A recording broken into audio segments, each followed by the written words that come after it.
Dating pulis ang kinatagpo ng nawawalang magkasintahan sa Tarlac. Kinumpirma ng Philippine National Police na isang dating pulis ang middleman na kinatagpo ng magkasintahang Geneva Lopez at Israeli national na si Yitzhak Cohen. Ayon kay Police Colonel Jean Pajardo, tagapagsalita ng PNP, isang dating pulis na nakadestino sa Angeles City Police Office ang kinatagpo ni Lopez at Cohen. He was dismissed from the police service in February 2020 for awol.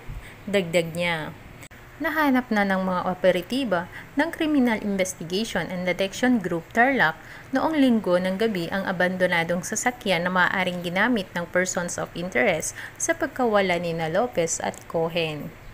Ito ang sinasabing ikatlong sasakyan na nakitang kasama ng sasakyan ng nawawalang magkasintahan at ng middleman na pumunta noong June 21 sa lupa sa Barangay Armenia sa Tarlac City na bibilhin umano ng magkasintahan.